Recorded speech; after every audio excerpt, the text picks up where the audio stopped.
Guys, welcome back. We're back with another episode of car camping. Today, we're going to be camping out at Boneli Landing. That's what the place is called.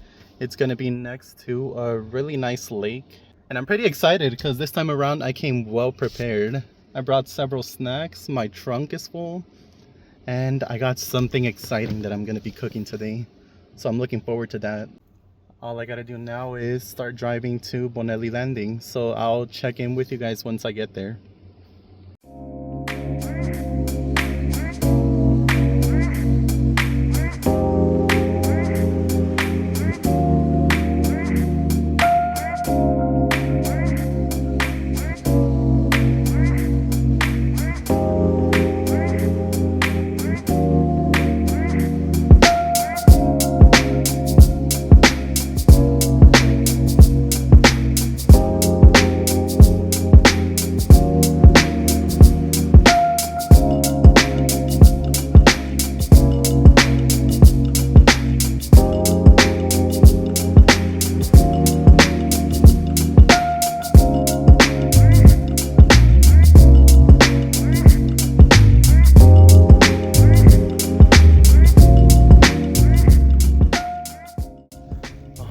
Man, I'm scared. I made it to Bonelli Landing, but I think I'm still traumatized thanks to my last experience camping out, taking down a dirt road because last time I took down a insanely long dirt road. I got stuck there and search and rescue had to come get me. So there was a little part of the road where there was a huge rock protruding. I went over that rock with that wheel right there. This one. That also kind of scared me. So my heart is still racing thanks to that, but we made it to Bonelli Landing. There's actually a bathroom here, which is good. And I was able to capture this beautiful flat ground for my camping spot. So what I'm going to do now is I'm going to walk around, see if I find a better campsite, one that's more like out of the way, because this one, I think this one's like right on the road and I don't want to camp right on the road, even if there's no one else here. I want to find like a dedicated campsite. But anyways, I don't know if you could see over there through the camera, but over there is Lake Mead. You know, I've been to Lake Mead several times. That's kind of why I wanted to come back here. Last time I went to Lake Mead was somewhere around maybe 2013, 2014. It was pretty fun, although the one memory that I have of Lake Mead is not so fun because I was swimming with, I'm just gonna call him Tony so I could keep him confidential, but basically I was swimming with my cousin Tony and we were playing chicken in the lake. However, the thing is, he was a pretty chubby kid, especially for his age. I was a pretty skinny kid, and we kind of paper rock scissored. I ended up losing, so I had to carry him to play chicken. So I went underwater, and when I tried to like lift him up so we could play chicken fight, I just couldn't get up. He was too heavy for me and I was running out of air. So what I had to do there was try to get him off my shoulders so I could go back up and tell him, yo, that's not gonna work. That is simply not gonna work. He didn't want to come off. He stood firm on my freaking shoulders and I tried to push him off, but like I said, he was a chubby kid, so I couldn't. So I kind of ended up, oh my god, I stepped on cow dookie. So I couldn't push him up, so what I ended up doing was I started pinching his legs because, well, I started drowning and I couldn't get back up, so I started drowning. So after a couple pinches, he finally let go, and I went back up and surfaced and told him like, that's not gonna happen, you know? And yeah, that is the one memory I have of Lake Mead. Okay, so there's a little camping spot right here. But if I'm being completely honest, I'm terrified of camping off-road, even if it's a little bit, you know? Because you never know if the ground is going to be solid enough for my two-wheel front drive to handle. So instead, I'm going to set up camp right here. Damn, it's hot outside. And I'll catch you guys when I'm finished setting up camp.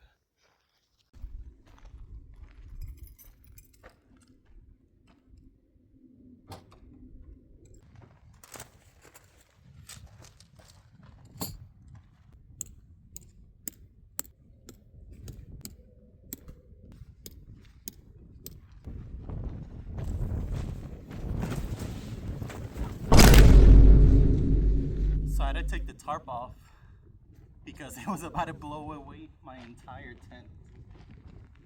So I guess there's not going to be any refuge from the sun. But honestly, that's okay. If I really needed to get away from the sun, I could just go inside of my car. I mean, it's there for a reason.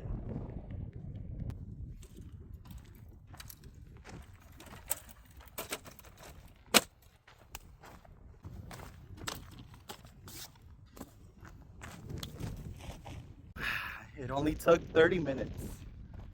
We got the camping set up right here with a beautiful view of the bathroom over there. And I guess we do have the mountain view right behind us as well. That is not bad at all. Now, if there's one thing that I didn't account for, was the wind. I got my stove here. Hopefully I'm gonna be able to cook, because what I'm planning to cook today is onigiri. We're gonna make some tuna filled onigiri and some black sesame onigiri. But like I said, that's gonna be if the wind lets us cook tonight, because it's really windy. My tent did try to fly away earlier. Let's start the process. So for our sushi rice, we're gonna be using this brand, Tsukina Sushi Rice. Now we could always shape our onigiri by hand, but I'm gonna use one of these molds instead. It's just easier, it's a convenience. We're gonna use some toasted seaweed. Yeah, the wind is bad out here, at least for cooking, so I'm gonna use this as my makeshift windscreen. It is not the best, but it works, so I'll take that. We're gonna follow the instructions on the back here. For add 1 1/4 cup of water for every cup of rice. We're only gonna be using 1 cup of rice. Okay, we're gonna add our rice in here. We gotta wash off the rice first.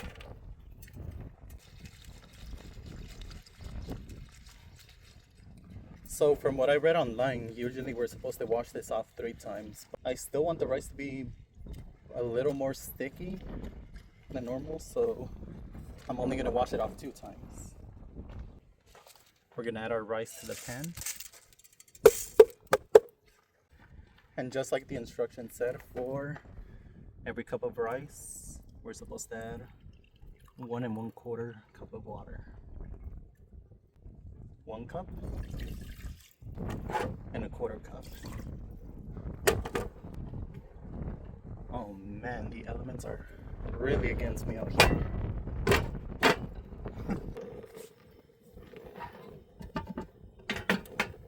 Okay, we're gonna let this sit, and we're gonna stir occasionally so it doesn't stick to the pan. Next thing I'm going to prep is the soy sauce glazing. We're gonna add about that much soy sauce. If I had to estimate, I'd say that's 10 milliliters. We're adding some sugar.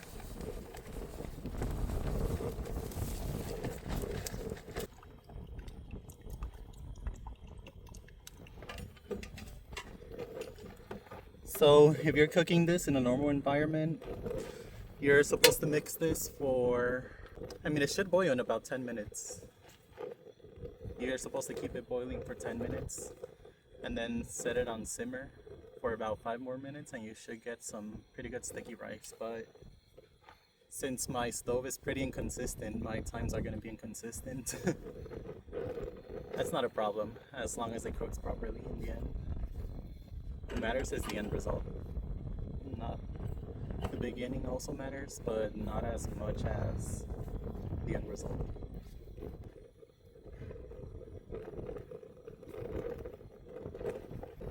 We got tuna, we got mayo, and tradition states that we're supposed to use sriracha so we could get spicy tuna. But I didn't buy any sriracha, so instead we're going to be using this sauce, Mexico Lindo salsa de chile habanero, extra hot. Now if you are using this sauce, I gotta warn you, this thing is really spicy. It is painfully spicy, so I wouldn't add more than a couple drops into your tuna.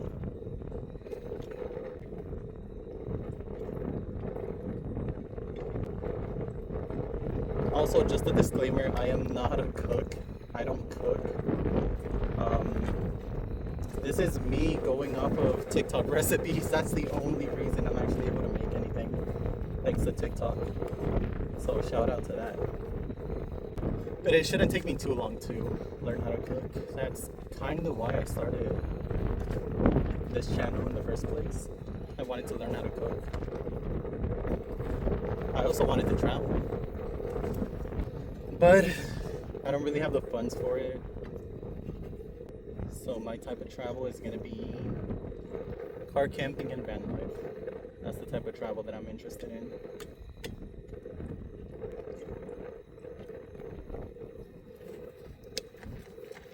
I think we added a little bit too much mayo, but that's fine. I'm gonna put on some music and I'll check back with you guys once the rice is finished cooking.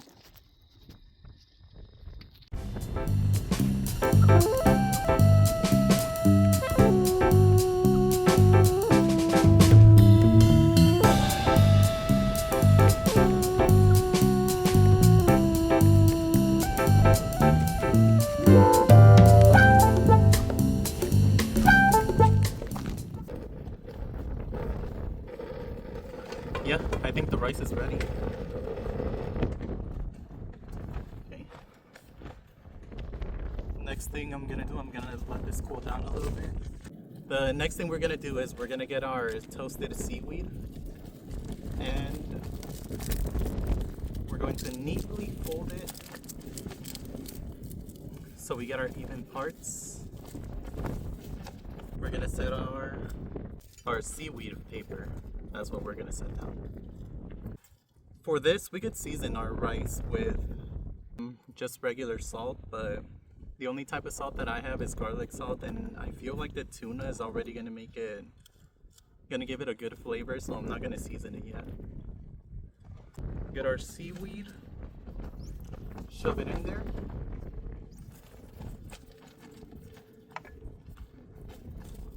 This is messy. I'm so sorry. Hey, if I had a better kitchen, I would get better results, but oh my god, oh my god, oh my god. We got that set up. We're gonna get our filling. Make sure the filling is towards the middle. Try not to hit the outer layers because once we add the rice on top, we don't want the tuna to be pouring out through the sides, so we can't overdo it. We're gonna add the rest of the rice. Okay. So I was actually planning on making some black sesame onigiri, but I didn't calculate the rice, so we're not gonna have enough rice for that. probably save that for another video. I mean, if you guys want to know how to make the black sesame onigiri, just comment down below, and if I have someone who's interested, then I'll make a little video on how to make the black sesame onigiri. In the meantime, we're gonna proceed to finish these.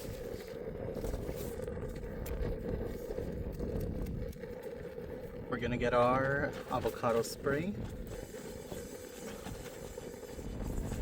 Make sure to cover up the pan. And we're gonna get our onigiris out of the mold. Now this is where our glazing comes in. We're gonna get our little glaze over here and go on top of the onigiri and the sides. We're gonna flip them.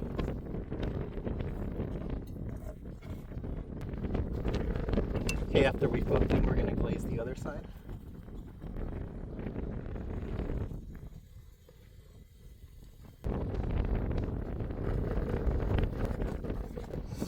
No, my onigiri fell apart.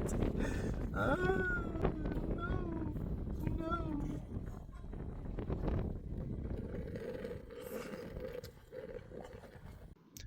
And just like that, we finished making the onigiri.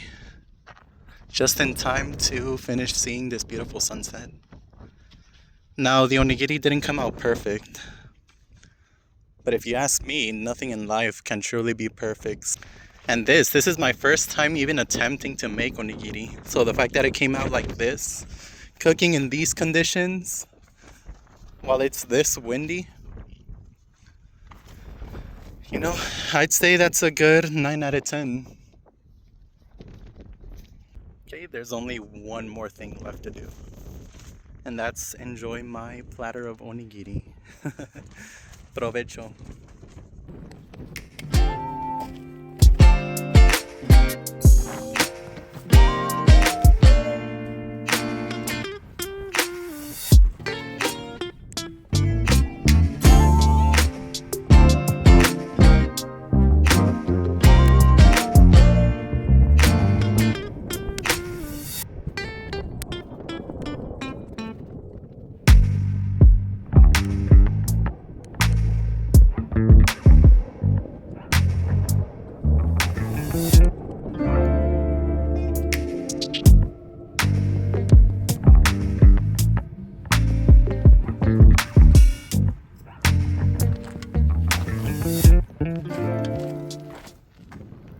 Okay, so I was over here cleaning up and look at what I found. Let me see if I could get a better view.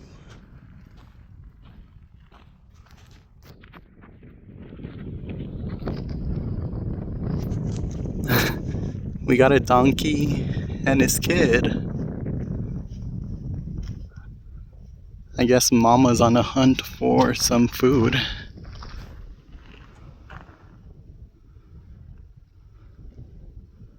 That's adorable.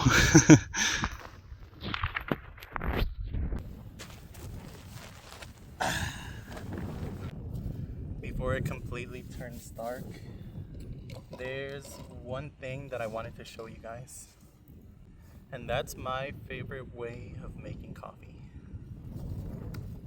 We call it dalgona coffee. The way that I make it, not sure if this is the correct way of making it, but we're supposed to get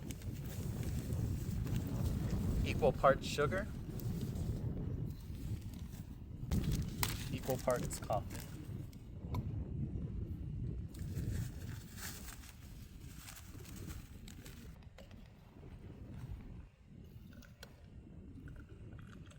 That's the amount of water that I'm using. And we get our frother.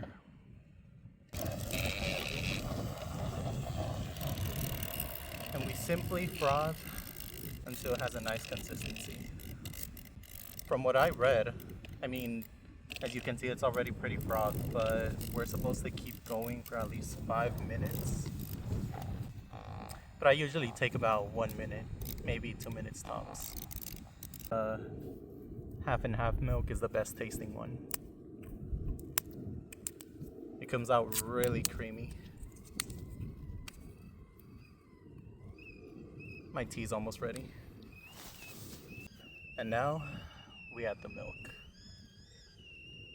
We shake the cup until we see the coffee and sugar part sort of blend in with the rest of the coffee. And just like that, we made dalgona.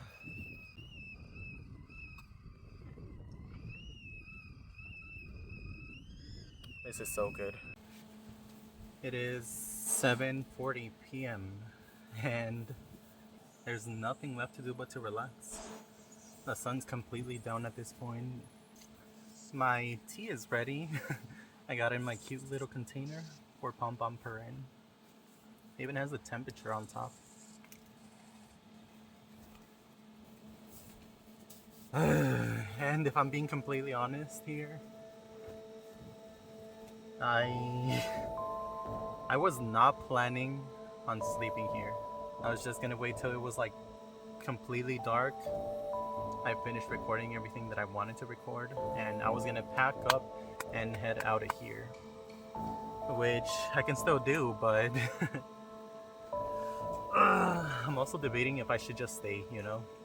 I didn't see a single hint of life other than myself, so it's gonna be a pretty peaceful sleep. I'm not gonna lie to you guys, I'm pretty terrified of these things. It's not my first time camping, but if I do stay here and sleep over the night, it's gonna be my first time sleeping over wherever I can. I wish I had someone to do this with, but unfortunately I don't. So it's just gonna, if I do end up staying here, it's just gonna be me. And the reason that has me paranoid is freaking stupid, because I mean, I watch a lot of Mr. Ballin videos, and especially his camping videos. Oh my god, they really make me think every time that I'm out here. Jeez, like what if I'm not alone? Which is a stupid thing to think about. And the second reason, let me tell you guys something real quick. So, I've gone camping about 3 times. 0 of those times, including this time by the way. The first time was not a successful time camping. The second time I actually recorded. It was the last video when I went camping with my brother at a highway rest stop. That was a pretty nice night, but I didn't sleep over there. There wasn't enough space for the both of us to sleep. And this would be my 3rd time. The 3rd time camping. You know, the thing that's stuck in my head is the first time that I went camping. It was in Mount Irish. I think it's called Mount Irish Wilderness, Nevada. And there's a little trail. That mountain is off the extraterrestrial highway. There's a little dirt trail that goes all the way up to the mountain.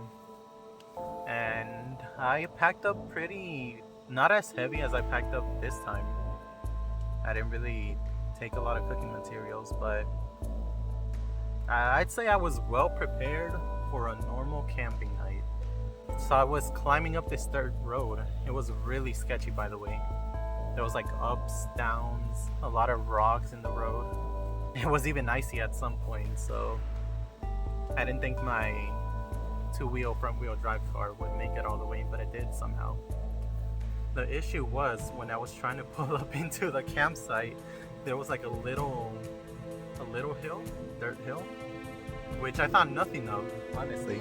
I was like, okay, I can definitely make this. I'm just gonna pull up in front of the campsite and reverse. And once I reverse into it, you know, I'll unpack, I'll record some videos, take some pictures, and cook. It was like it was a steak dinner with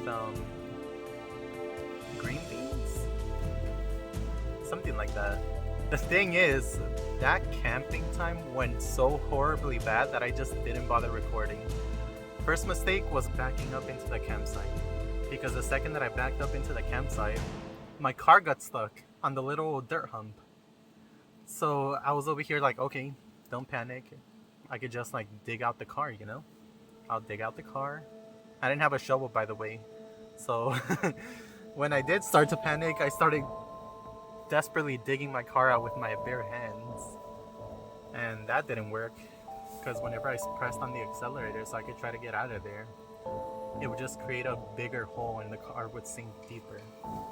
I think it was like 6-5. So this was before we had daylight savings, the hour jump, so it was around 4 p.m. and it was already starting to get dark. So what happened there, I realized at like 4:30ish that I was completely stuck in the mountains. What I decided to do was pull up my GPS on my phone and I checked my coordinates. I wrote down my coordinates in my notepad and I hiked down the mountain about 5 to 10 miles down the road until eventually I found signal. But by that time it was already like dark. So I found signal and I called the police. I said, hey, so here's the thing. I went camping on Mount Irish and my car is stuck, so I can't really get out of here. They told me, what's your location? I said, Mount Irish. Here's my coordinates. So I gave them my exact coordinates.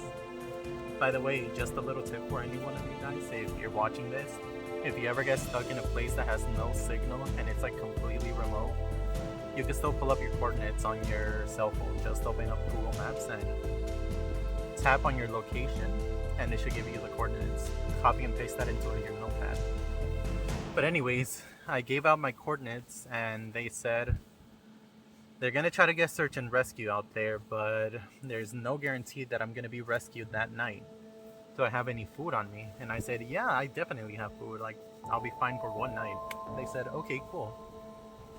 I went all the way back up the mountain. I went back inside of my car. I was exhausted at that point because I was pretty tired. I had a headache because I haven't eaten anything. So I started setting up, like putting my table, getting my little stove out so I could start cooking. And this is where the number 2 thing went wrong.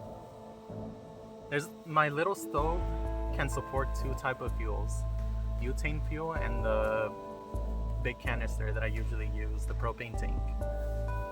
So I tried to pull out the little adapter that lets me use the propane tank and it broke on me. It freaking broke on me and I was so mad because I was so hungry and tired and I had a raw steak. By the way, that steak was about $20. I told him this was gonna be a super nice dinner, but my stove broke on me. So I had nothing to cook. I had nothing to eat. It was 7 p.m. It was completely dark at this point. I only had chips at that point. So I'm like, I guess I'm eating chips for lunch because I don't usually eat dinner. It's either breakfast and lunch or lunch and dinner. Those chips were going to be my lunch. So I had no choice but to go back inside of my car and just wait to be rescued. Now here's another thing that I didn't mention. If you didn't think that was sketchy enough, there was Mount Irish. There was another mountain next to Mount Irish. And next to that mountain was Area 51. So like I was a couple miles away from Area 51, which I didn't really realize it. I should have realized it because I mean the stupid highway to get into the mountain was called Extraterrestrial Highway. So I should have put 2 and 2 together, but I didn't. At some point when I was like waiting to be rescued, sitting in my car playing video games, the mountain just completely went quiet.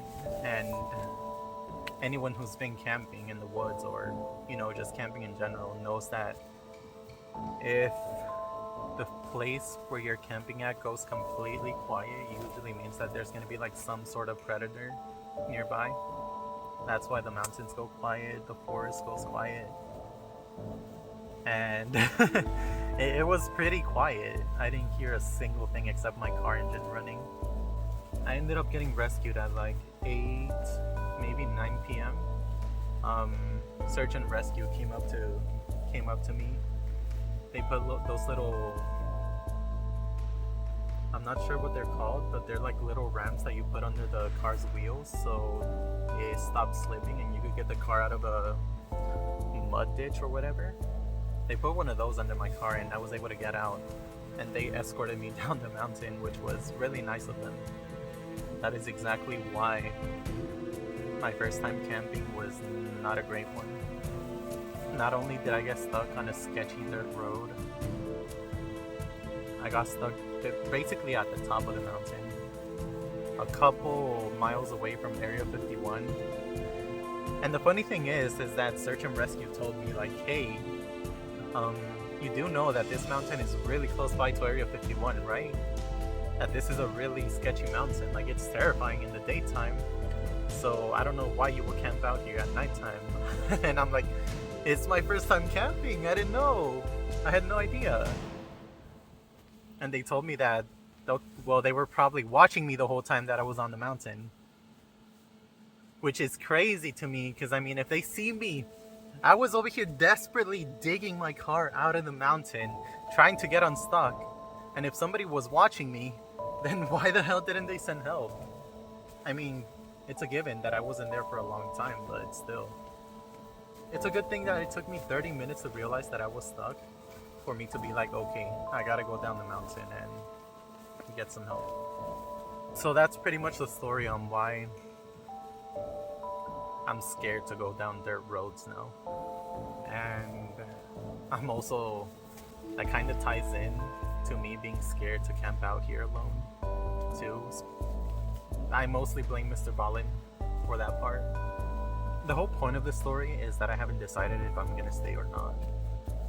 I mean, I could always just pack up and leave, you know, call it a day, but if we don't try out something new, the only thing that's gonna happen is that it's gonna be me in the future wondering what could have been if I just went out of my way and tried that, you know? Going outside of my comfort zone.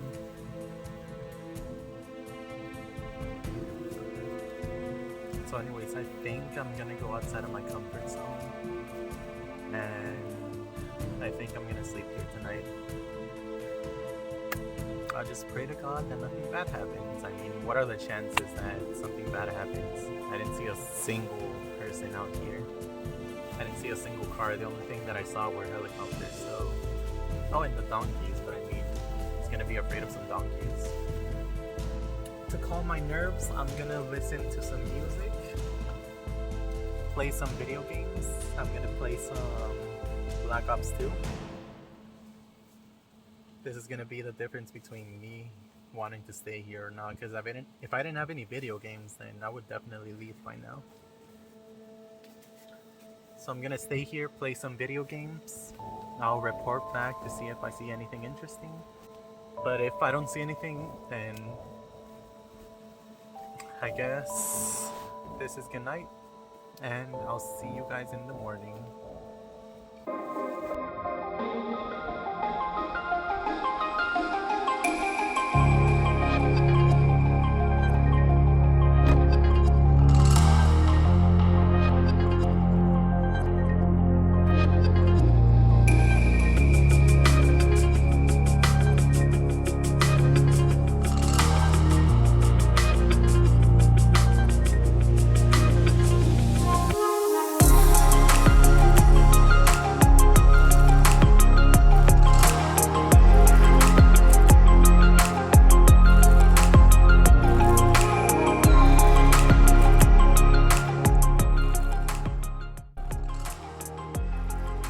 Morning.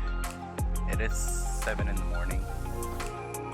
Last night was let's just say that I'm glad that I decided to sleep inside of my car instead of in the tent. I did wake up twice throughout the night. One of them was because I heard some donkeys laughing nearby, which was honestly pretty funny. I knew they were donkeys, so it was like whatever, but second time my dreams were acting up. I could have sworn I saw like somebody pull up. Like I saw some car headlights, but when I checked, there was nothing outside, nobody in sight, so I'm pretty sure that was just my dreams. It is a beautiful morning. There's only one issue though. I woke up with a flat tire. This would be a problem usually, but not today because I brought my air pump. So I'll be fine. I think I'll be able to make it to the city. I'm going to conclude this video here. I'm just gonna wait for my tire to finish filling up with air and I'm gonna head back to the city. I didn't pack any breakfast. I don't have a shovel, so I can't really go to the bathroom either. So I gotta get out of here ASAP. I am not using that.